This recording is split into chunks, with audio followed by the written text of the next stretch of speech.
I didn't know it was going to happen in front of everyone. That was the part that still burns when I think about it. The witnesses. We were sitting at a long table in the middle of the restaurant, the kind with white tablecloths and soft lighting meant to make everything feel civilized. It was just a family lunch, nothing dramatic. My husband was sitting beside me, his hand resting lightly over mine. The waiter had just walked away after asking if we were celebrating something special. "We are," my husband said, smiling easily. "We're getting married." That was when his mother laughed. Not a nervous laugh, not surprise. A short, clean sound, sharp enough to cut the air in half.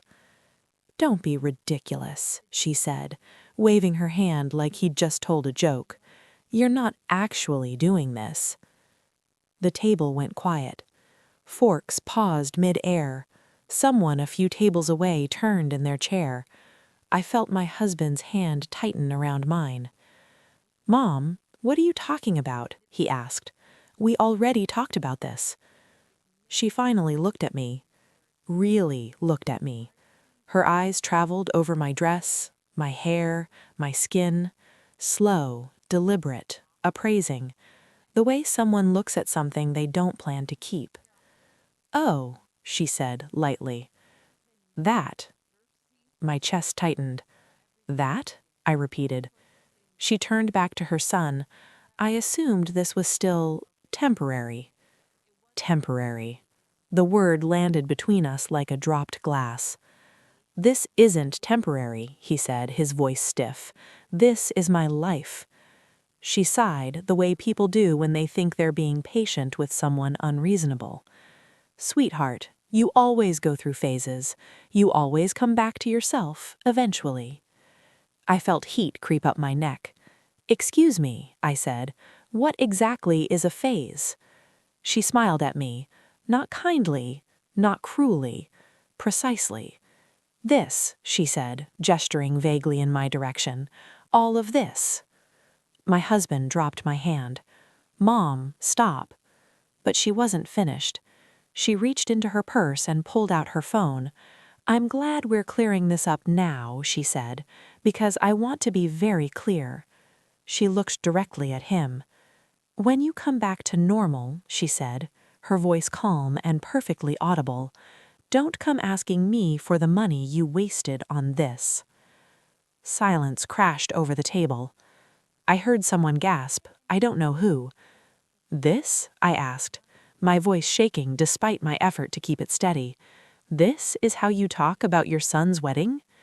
She tilted her head like she was deciding whether I deserved an answer. "I'm talking about responsibility and mistakes." Mistakes. My husband's face had gone pale. "You're humiliating us." She shrugged. "I'm saving you."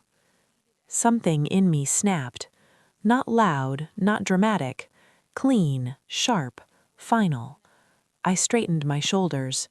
"So let me understand. You think your son is going to wake up one day and pretend this never happened?" She met my eyes. "That's usually how these things go." I laughed then, not because it was funny, because my body didn't know what else to do with the fury trying to escape my ribs. "Say it again," I said quietly. "Don't start," my husband murmured. "No," I said. "I want her to say it again." She crossed her arms. "When he comes back to himself." I stepped closer to the table, close enough that she had to look up at me. "Let me tell you something," I said, my voice low but steady. "Your son didn't fall into me by accident. He chose me. Every day, even knowing exactly who you are." Her lips pressed together. "And you're right about one thing," I continued. "This isn't temporary." The room was holding its breath. "This," I said, tapping my chest, "is permanent. What's temporary is your access, your influence, your assumption that you get to decide who stays." She scoffed. "You're being dramatic." I smiled.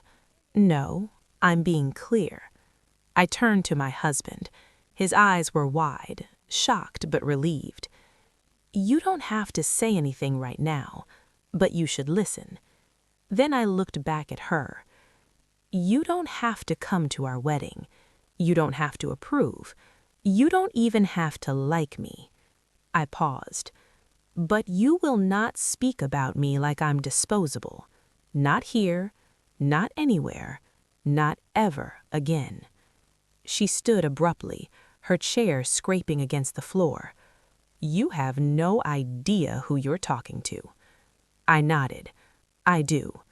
And now you know who you're talking to, too." I reached for my coat. "If you think I'm something he's going to outgrow, you're welcome to keep waiting." I looked around the room, at the faces that had watched, listened, judged. "Because I'm not going anywhere." I turned and walked out. The cold air hit my face hard, but I didn't slow down. My hands were shaking. My heart was pounding. Behind me, the door opened. "Wait," my husband said. I stopped but didn't turn. "I don't know what just happened, but I know I'm not going back in there." I nodded once. That night, lying awake beside him, staring at the ceiling, one thought burned louder than the humiliation. She thought I was temporary, and one day, soon, I would make her understand exactly how wrong she was. Not with yelling, not with tears, but with consequences. Before I continue, subscribe to the channel for more real stories like this one.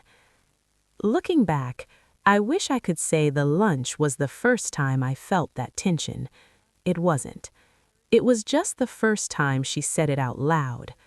Before that, everything lived in smaller moments, the kind you question, the kind you talk yourself out of, the kind that don't sound bad enough to repeat, but never quite leave you alone either.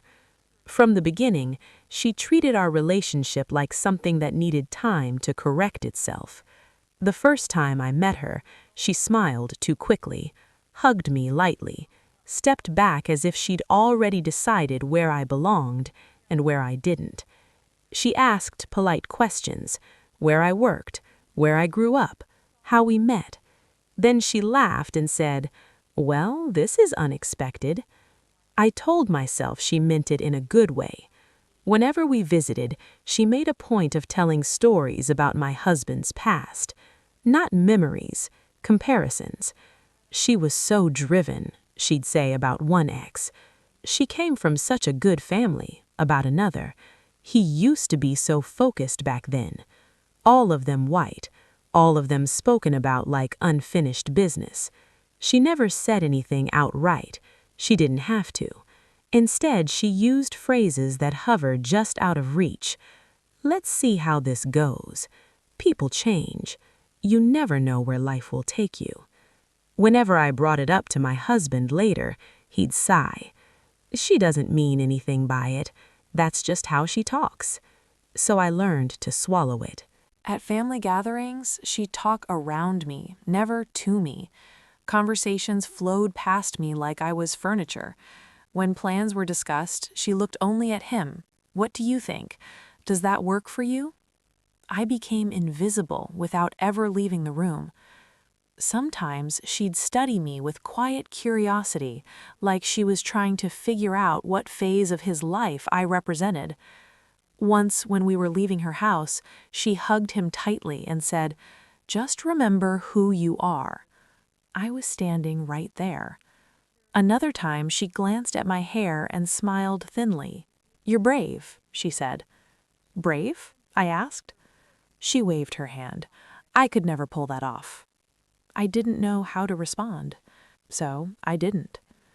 The closer we got to planning the wedding, the more she pulled away. She never asked about the date, never asked about the venue, never asked anything that suggested permanence. When my husband mentioned rings, she raised her eyebrows. "Already?" When he talked about deposits, she frowned. That's a lot to spend on something so uncertain. Uncertain. I started noticing how often that word appeared. Whenever someone talked about the future, she added a pause. If this works out, if you're still together, if things stay the same, and always, always, when he came back to normal. I tried harder. I dressed more conservatively around her, watched my tone, softened myself in ways I didn't even realize at the time. I thought if I became easier, quieter, more agreeable, she'd relax. Instead, she got more confident. Once, during a family dinner, someone asked how long we'd been together. Long enough, she said, before either of us could answer, but not long enough to know what lasts. The table went quiet. My husband laughed awkwardly and changed the subject. Later that night, I asked him why he didn't say anything. He rubbed his face. She's just worried about me. That was the problem. She wasn't worried about us. She was worried about the version of him she believed she was losing. The more committed we became, the more she spoke like she was waiting for a reset, like this version of his life had an expiration date.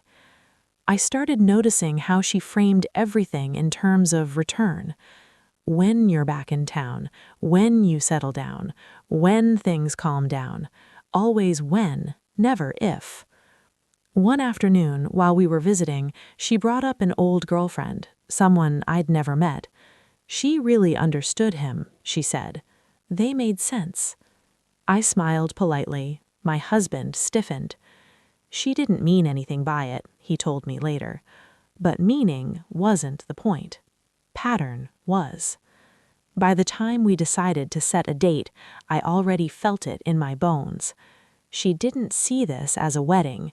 She saw it as a delay, something to endure until he remembered who he was supposed to be. When the lunch was planned, I almost didn't go. I had a tight feeling in my chest I couldn't explain, like I was walking into something already decided. I told myself I was overthinking it. I told myself people change. I told myself time would fix it. I didn't know yet that time was exactly what she was counting on. We got married anyway. That part surprised people more than it should have.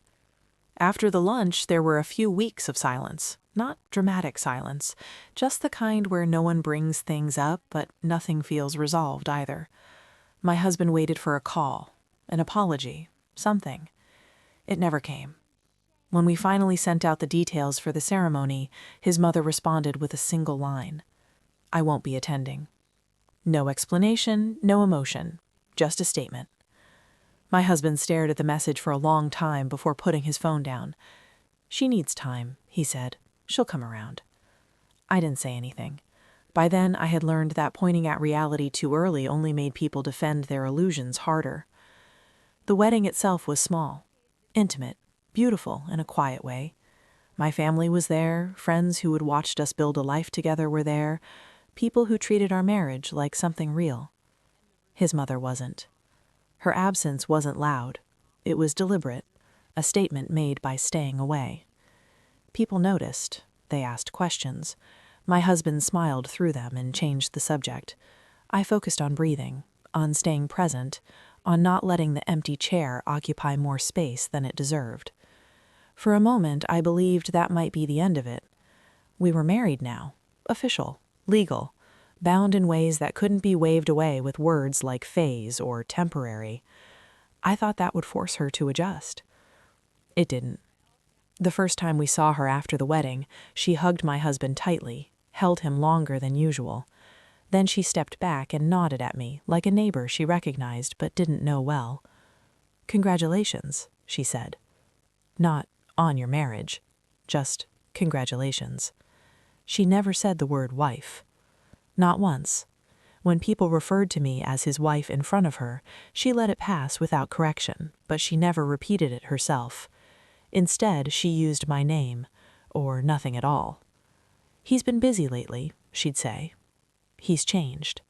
He doesn't come around like he used to. Always he, never we. At family gatherings, she introduced me carefully. This is his partner. Or sometimes, this is who he's with now. Now.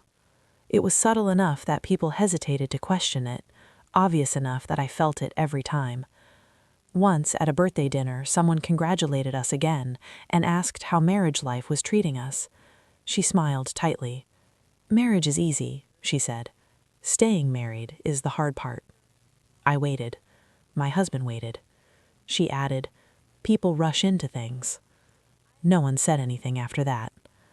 I told myself it would fade with time, that once she saw we weren't falling apart, she'd stop waiting for the collapse. Instead, she grew more comfortable in her certainty.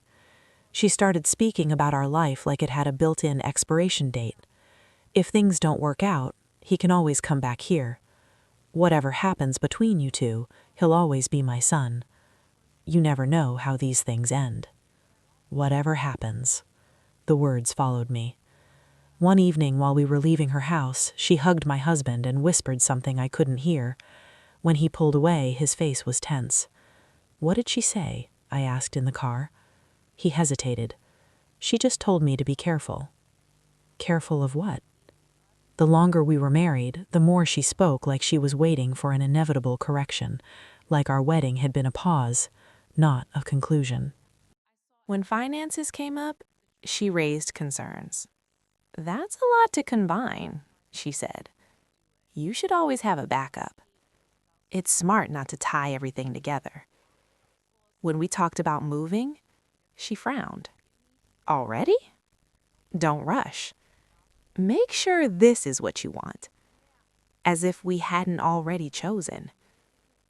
There were moments I almost believed her calmness meant acceptance. She wasn't openly hostile. She didn't insult me. She didn't cause scenes. She simply refused to adjust her expectations. One afternoon, someone referred to me as her daughter-in-law.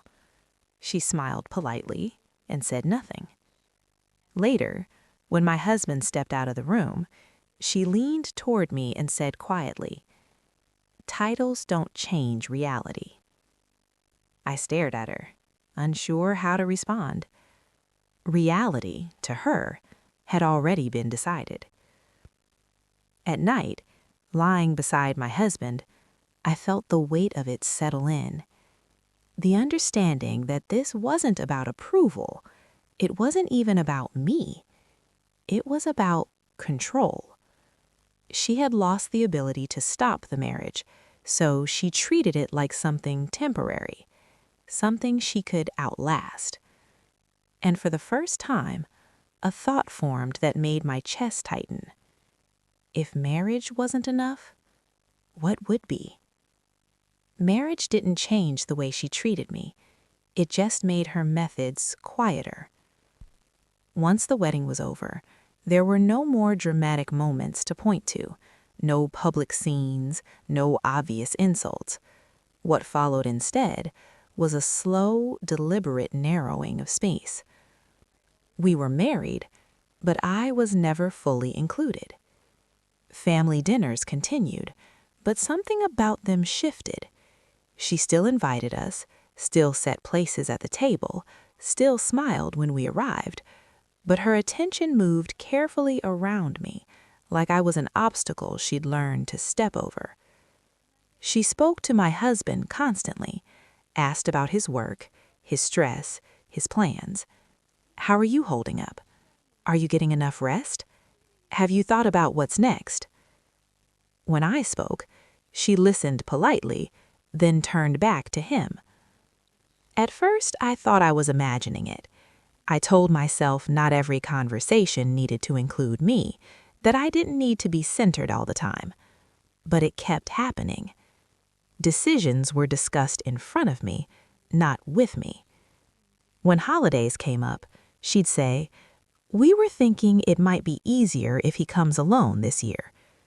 When weekends were planned, she'd look at him and say, "If you're free." Free from what? From me. Once, during dinner, someone asked about our plans for the next year. "We're thinking of moving closer to the city," my husband said. She frowned immediately. "Already?" It makes sense for work, he replied. She shook her head slowly. That's a big step. I wouldn't rush into something like that. I waited for her to ask what I thought. She didn't. Later, in the car, I asked my husband if he noticed. He hesitated. She's just worried about us making big decisions too fast. We're married, I said quietly. He sighed. I know. Money became her favorite language. Whenever finances came up, she had opinions, not demands, opinions. You should keep things separate. It's smart to protect yourself. People change. She said it like advice, like concern. When my husband mentioned joint accounts, she raised her eyebrows. That's a lot of trust. Trust. As if marriage wasn't already built on it. She talked about backup plans often, about not tying everything together, about making sure nothing was irreversible. I realized then that she spoke about our life like it needed an emergency exit. Sometimes she'd call my husband directly and suggest things he didn't tell me until later. She thinks I should slow down. She thinks we should wait. She thinks it's better not to commit too much right now. Right now. The phrase followed us everywhere. At gatherings, she positioned herself physically between us, sat closer to him, turned her body toward him when she spoke. Small things, almost unnoticeable. But I noticed. Once, during a family event, someone asked how long we'd been married. Not that long, she answered before either of us could. They're still figuring things out. I smiled tightly. Another time, someone referred to me as her daughter-in-law. She nodded politely, said nothing. Afterward, she leaned toward my husband and said, "Labels don't guarantee outcomes." I began to feel like I was living on probation. Nothing I did was wrong enough to confront. Nothing I did was right enough to settle. I tried stepping back, giving space, letting my husband handle communication with her. I thought distance might soften things. Instead, she grew bolder. She started making plans that didn't include me at all. "He's coming with us," she'd say. "He needs time with family. He's been stretched thin." I watched my husband struggle with it, torn between loyalty and exhaustion. He started saying no more often, but every refusal seemed to confirm something she already believed, that I was the reason he was pulling away. One evening after a particularly uncomfortable dinner, I finally said it out loud. "She treats me like I'm temporary." My husband didn't argue. He just rubbed his face and sat quietly. "She doesn't see us as permanent," I continued. "She sees me as something you're going to outgrow." He didn't respond right away. "That's not fair," he said eventually. "No," I replied. "It's not." The hardest part wasn't her behavior. It was the way it made me question my place. I started hesitating before speaking, before suggesting, before planning. I caught myself waiting, like she was, waiting to see if this would hold. I hated that version of myself. She never raised her voice, never accused, never demanded. She just behaved like time was on her side. And slowly, I understood the strategy. If she couldn't stop the marriage, she could outlast it. If she treated everything as temporary long enough, eventually it might become true. One night, lying in bed beside my husband, I stared at the ceiling and realized something that made my chest tighten. Marriage hadn't made her accept me. It had made her more patient. And if this was how she acted now, what would happen if there was something bigger tying us together? The thought lingered longer than I wanted it to. Because deep down, I already knew. If marriage wasn't enough to make me permanent, something else would test that boundary entirely. I used to believe that if we crossed a certain line, things would change. Marriage hadn't. But a child felt different. When I found out I was pregnant, the news landed quietly between me and my husband. No announcement, no performance. Just the two of us sitting on the edge of the bed, hands resting on my stomach, realizing that whatever tension existed in this family was about to meet something it couldn't ignore. For the first time, I let myself hope. His mother reacted faster than anyone else. "Oh," she said when we told her. Her eyes lit up immediately. "A baby." She hugged my husband first, long, tight. Then she turned to me and smiled. "Well," she said, "that changes things." I thought she meant us. I was wrong. During my pregnancy, she called often, but never to ask how I was feeling. Is he sleeping? Is he anxious? Men carry these things differently. When I mentioned doctor appointments, she nodded and redirected. And how is he handling all of this? It was subtle, but consistent. The baby was already something she accessed through him, not me. When our son was born, she arrived at the hospital within hours. She stood at the foot of the bed, her eyes fixed on the small bundle in my arms. "Oh," she breathed, "he's perfect." She reached for him before I could respond, lifting him gently. "I'm so glad," she added, smiling widely, "that he took after our side of the family." The room went quiet. I looked at her. "What do you mean?" She laughed lightly. "Oh, you know, he looks just like his father." Just like his father. Nothing about me. Nothing about the woman who had just been birth. As she held him, she ran her fingers through his hair and said, almost to herself, "Hopefully it stays like this. It'll be easier for him." Easier? I asked what she meant. She waved her hand. "You know how the world can be." I didn't push. Not yet. After we came home, she became constant. Visits, messages, suggestions. She referred to him as my baby, corrected people when they said your child, spoke about him like an extension of her lineage. At a family gathering a few weeks later, someone commented on how beautiful he was.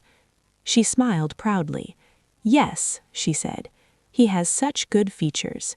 Then she glanced at me and added, "You never know how these things turn out." I stopped smiling. There were witnesses that time. People shifted in their seats. Someone laughed awkwardly, like they weren't sure what they'd just heard. Later that afternoon, she insisted on holding him while I stood nearby. She talked to him softly, ignoring me completely. "You'll fit in just fine. You'll have options." Options from what? When I reached for him, she hesitated just a second too long before handing him back. At home that night, I sat on the couch holding my son while my husband cleaned the kitchen. "She talks like she's planning for a future without me," I said quietly. He stopped moving. "She keeps saying if things change, regardless of what happens between you two." He didn't argue. That scared me more than denial would have.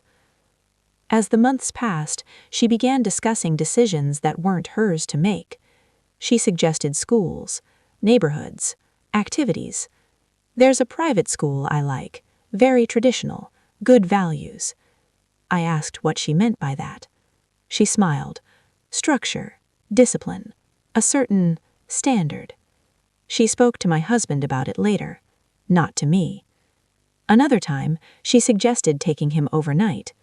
It's important he gets used to being with us, just in case. Just in case. I started noticing how often that phrase appeared. Doctor appointments she suggested my husband attend alone. Family outings framed as just him and the baby. Decisions discussed with him first, then passed on to me. She never said I wasn't the mother. She just behaved like I was optional. Once, during a birthday gathering, someone asked how motherhood was treating me. Before I could answer, she smiled and said, "He's a very calm baby. You can tell he's comfortable." Comfortable with whom? Later, while holding him, she said quietly, "No matter what happens, he belongs with us." I took my son from her arms. "No," I said evenly, "he belongs with his parents." She smiled tightly, "Of course," but her eyes told a different story. That night, I lay awake staring at the ceiling, my son asleep beside me. Something had shifted inside me. This wasn't about being liked, or approved of, or even respected. This was about my child growing up watching his mother be treated like a temporary condition, watching people plan his life as if I were a phase he'd eventually outgrow. I began paying attention differently. The comments weren't random, they were coordinated. She wasn't reacting, she was preparing. And I understood then that if I didn't act, this wouldn't end with hurt feelings. It would end with erasure. I didn't find out all at once. It came together the way uncomfortable truths usually do, slowly, through details that didn't mean much on their own, but refused to stay separate. The first crack appeared by accident. One afternoon, while my husband was giving our son a bath, his phone buzzed on the kitchen counter. I wasn't trying to look. I was wiping down the table, half listening to splashing and laughter down the hall. The screen lit up. A message preview flashed long enough for my eyes to register a familiar name, his aunt. When this finally ends, she'll need somewhere to land. I froze. When this finally ends. I stared at the screen, my heart picking up speed. Another message followed almost immediately. "She just needs to be patient. He always comes back." Comes back. The same language, the same certainty. I didn't open the messages. I didn't touch the phone. I stepped away like it might burn me. That night, after our son was asleep, I told my husband what I'd seen. He frowned at first, confused, defensive. She probably didn't mean... I didn't interrupt him. I just waited. He picked up his phone and scrolled. The longer he read, the quieter he got. There weren't insults, there weren't slurs. There didn't need to be.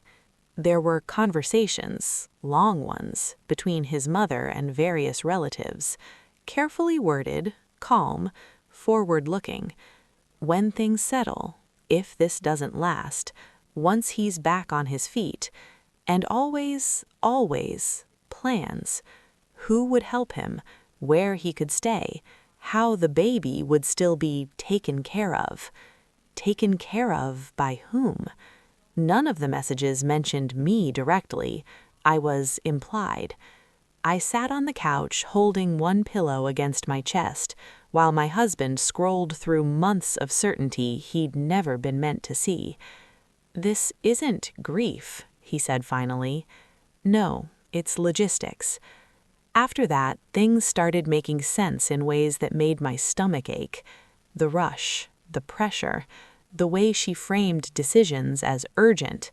The suggestions that we keep finances separate, that my husband keep accounts simple, that certain paperwork didn't need to wait. One afternoon, she'd sent him a list of documents she thought he should have copies of, just in case, she'd said. At the time, he hadn't thought anything of it. Now, reading the messages again, the intention was clear. She wasn't preparing for reconciliation. She was preparing for aftermath. I started paying closer attention. When she spoke about our future, it was always hypothetical. When things change, if something happens, regardless of what goes on between you two. She never said divorce. She didn't need to. She had already written the ending. The next piece fell into place a week later. She called my husband and asked to meet him alone. "I just want to talk," she said, mother to son. When he told her I would be coming too, there was a pause. "Oh," she said, "I thought this would be simpler." Simpler for whom? We went anyway. At the cafe, she spoke calmly, too calmly, like someone presenting options, not feelings. She talked about stress, about how this stage of life can be overwhelming, about how sometimes people stay in situations longer than they should out of obligation. Then she said it. "You don't have to decide anything now," she told him, "but it's important to keep your options open." Options. She glanced at our son in his stroller and smiled. "No matter what happens," she added, "he'll always be protected." I felt something go cold in my chest. Protected from me. On the drive home, my husband didn't turn the radio on. He didn't speak for a long time. "She talks like you're not part of the equation," he said finally. "Yes, because in her version, I'm not." That night, we laid everything out on the table. The messages, the timing, the pressure. For the first time, my husband didn't minimize it, didn't excuse it, didn't soften it. "I thought she was struggling," he said quietly. "I didn't realize she was organizing." Organizing, that was the word. She wasn't reacting emotionally. She wasn't lashing out. She was positioning herself. And the more we looked back, the clearer it became. Every comment, every pause, every suggestion framed as concern. They weren't random. They were rehearsal. I realized then why she'd never confronted me directly, why she'd never demanded anything outright. Because confrontation invites resistance. Certainty doesn't. She'd build her authority on inevitability, on the assumption that time would do the work for her, that if she waited long enough, I'd disappear quietly. But now we'd seen the plan. And once something is seen, it can't be unseen. My husband sat beside me on the bed, his head in his hands. "I didn't protect you," he said. I took a breath. "You didn't know what you were protecting us from." He looked up. "I do now." That was the moment everything changed. Not because he yelled, not because he cut her off, but because he stopped assuming good faith where there was none. We didn't confront her. Not yet. We didn't announce boundaries. We did something far more destabilizing. We stopped giving her information. And she noticed. We didn't confront her. That was the first thing she didn't expect. There was no phone call, no emotional conversation, no dramatic declaration of boundaries.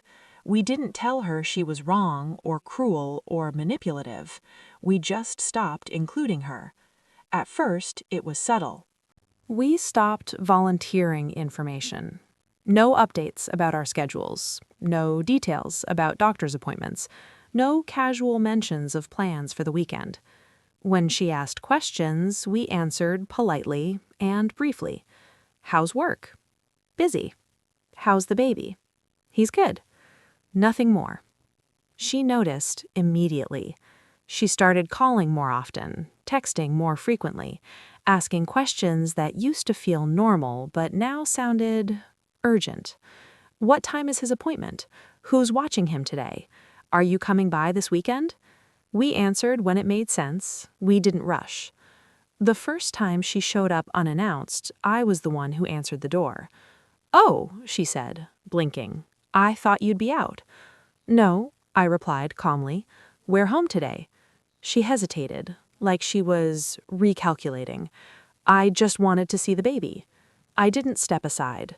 "He's napping. Now's not a good time." She smiled tightly. "I know. I won't wake him." "I know," I replied. "Still not a good time." That was new. Her smile faded just enough to register. She didn't argue. She couldn't, not without revealing something she'd never admitted out loud. Instead, she nodded and left. After that, the confusion set in. She started asking my husband questions she'd never asked before. Did I do something? Are you upset with me? I feel like you've been distant. He answered honestly, but without apology. We're busy, he said. We're focusing on our family. Nothing's wrong. Nothing's wrong. That phrase unsettled her more than anger ever would have. At the next family gathering, things felt different. She tried to step into conversations the way she used to, guiding, correcting, steering. But decisions had already been made. Oh, we already handled that, my husband said easily. She paused. You did? Yes. She looked at me then, just for a second. I met her eyes and smiled politely. She tried again later, suggesting an outing for just her and the baby. We've already got plans, my husband said. With who? She asked. With his parents, he replied, nodding toward mine. The pause that followed was barely noticeable. Barely. She stopped holding the baby as often, not by choice, but because she wasn't always offered the chance. I didn't hand him over automatically anymore. I waited to be asked. Sometimes I wasn't. The first time someone referred to me as his mother in front of her, she opened her mouth to speak, then stopped. She had nothing to correct, nothing to override, nothing to reclaim. I watched it happen without satisfaction, just awareness. She tried different approaches: concern, confusion, soft guilt. She said once, her voice thin. I nodded sympathetically. Families change. She stared at me, searching for something, maybe an opening. She didn't find one. She began telling people she felt pushed out, that things had changed, that she didn't recognize her son anymore. People listened. Some nodded, some didn't. But no one confronted us. There was nothing to confront. We weren't fighting her. We were living without her authority. That was the part she couldn't stand. Control had always been her language, and now no one was answering her calls in it anymore. One afternoon, she tried to give my husband advice about a decision we'd already made. I think you should wait, she said. You don't want to rush into things. He smiled calmly. We've already decided. She frowned. Since when? Since we talked it through, he replied. With who? With my wife. The word landed cleanly between them. She didn't respond. Later, she asked to speak to him alone. No, he said. You can say whatever you need to say here. Here, in front of me. She hesitated, then shook her head. It can wait. It never came up again. I realized then that she wasn't losing access because we took it away. She was losing it because she no longer knew how to operate without control. She couldn't navigate equality. She couldn't function without leverage. And slowly, quietly, she became irrelevant. She still existed, still showed up, still spoke, but her words no longer shaped outcomes. She noticed. The sharpness in her voice softened into something strained. Her confidence thinned, her certainty fractured.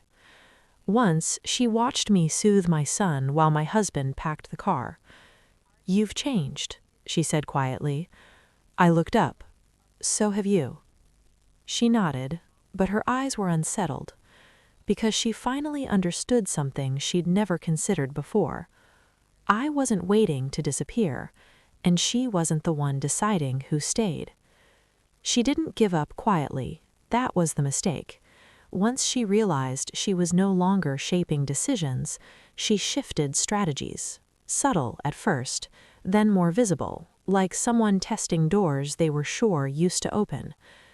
The first attempt came dressed as concern. She called my husband one afternoon while he was at work. I'm worried. I think you seem overwhelmed. I don't think you realize how much pressure you're under. He listened without interrupting. You don't have to do everything yourself, she continued. Sometimes people get stuck in situations because they're trying to prove something. Prove what? When he didn't respond the way she expected, she tried another angle. I just don't recognize you lately. He answered calmly, I'm doing well. That threw her off. The next attempt came through family. Relatives started calling with careful questions. Is everything okay? She seems really hurt. She feels like she's being shut out. We didn't argue with them. We didn't explain. We're fine, my husband said each time. We're just focused on our family. Focused. That word appeared again and again. It made her uneasy. She started showing up more often at gatherings, inserting herself into conversations that no longer revolved around her. She offered advice that went unanswered. She corrected things that didn't need correction. And each time she was met with the same response: polite, calm, final. At one family dinner, she tried to reclaim her authority openly. I think you should reconsider, she said, referring to a decision we'd already made about our son. My husband looked at her and said, We've handled it. She frowned. I wasn't aware. That's because it wasn't your decision, he replied. The table went quiet. No one defended her. That was new. Later, she pulled me aside. I feel like you're turning him against me, she said, her voice low. I didn't raise my voice. I'm not turning him against anyone, I said. I'm just not stepping out of the way anymore. She stared at me, stunned. That wasn't the answer she knew how to fight. She tried guilt next. I gave my whole life to my children, she told my husband. I never imagined I'd be treated like this. He nodded. I appreciate what you did. That was it. No apology. No concession. Just acknowledgement, without submission. She began telling people she felt replaced. She doesn't need me anymore, she said about me. She's pushing me out. But even as she said it, the story didn't land the way it used to, because I wasn't acting hostile. I wasn't dramatic. I was simply present. At another gathering, she reached for our son without asking. I didn't stop her. I just waited. When he leaned back toward me, reaching for my shoulder, she froze. I took him gently from her arms. She didn't protest. She couldn't. The power wasn't being taken. It was choosing where to go. She noticed the shift in the room, the way people watched now. Not me. Her. She began second-guessing herself mid-sentence, pausing, rephrasing. She wasn't used to being uncertain. One afternoon, she tried to speak privately with my husband again. I need to know where I stand, she said. He didn't hesitate. You stand where you always have, as his grandmother, as my mother. And as part of our family? She asked. He took a breath. It depends on how you behave. She blinked. No one had ever said that to her. Behavior had never been a condition before. After that, something broke, not loudly, but visibly. She stopped making suggestions, stopped planning, stopped assuming. She watched more, spoke less. Her certainty drained into something brittle. Once, she said quietly, I feel like I don't matter anymore. I met her eyes. We all matter differently when roles change. She nodded, but she didn't look convinced, because what she had lost wasn't affection, it was authority, and authority doesn't disappear gracefully when it's built on inevitability. At the last gathering we attended, she sat farther away from us, not by instruction, by instinct. She watched me help my son with something small, his shoe, his jacket, his snack. She watched my husband defer to me without thinking. She watched the way our family moved, smoothly, without her. No one announced it. No one celebrated it. It simply was. When we left that night, she hugged my husband politely. She didn't reach for me. I nodded once. In the car, my husband exhaled slowly. He knows, he said. Yes, I replied. She does. She had lost the narrative she'd been waiting to fulfill, the one where time corrected things, the one where patience paid off, the one where I faded quietly into the background. Instead, she was the one left adjusting, watching a life continue without her direction. That was the moment I understood something important. Her greatest fear wasn't losing him, it was losing relevance, and she already had. Nothing ended with a confrontation. There was no final argument, no apology, no dramatic goodbye. Life just settled. In the months that followed, our days grew quieter in the best way. Routine replaced vigilance. Decisions stopped feeling like negotiations. I no longer caught myself pausing before speaking or shrinking before choosing. Our home became a place that didn't require permission. I watched my son grow into himself, steady, curious, secure. He moved through the world without tension in his shoulders, without learning how to read a room before he spoke. That mattered more to me than anything else. I realized how much energy I'd spent, for years, managing someone else's expectations of my place, and how light life felt without that weight. My husband changed too. Not suddenly, not dramatically, just consistently. He stopped explaining, stopped translating, stopped anticipating conflict that no longer needed to be managed. We became a unit instead of a discussion. His mother still existed in our lives, but differently. She showed up when invited, she followed rules that didn't need to be announced. She no longer spoke in hypotheticals or futures where I wasn't present. She had learned something she never planned to learn. Time doesn't always work in your favor. Sometimes it exposes you. I used to think permanence had to be defended, proven, justified. I was wrong. Permanence is quiet. It shows up every day and refuses to disappear. It doesn't ask to be chosen again. It simply remains. There were moments I thought about the lunch at the restaurant, about the word temporary, about how certain she'd sounded when she said it. I don't feel anger when I remember it now. I feel clarity, because I understand what she never did. I didn't become permanent by fighting her. I became permanent by refusing to vanish, by staying present, by holding my ground, by building a life that didn't revolve around her acceptance. My son will grow up knowing who his mother is, not as an obstacle, not as a phase, not as something conditional, but as a constant. And if there's one thing I've learned through all of this, it's this. People who rely on time to erase you are never prepared for what happens when you stay. They wait.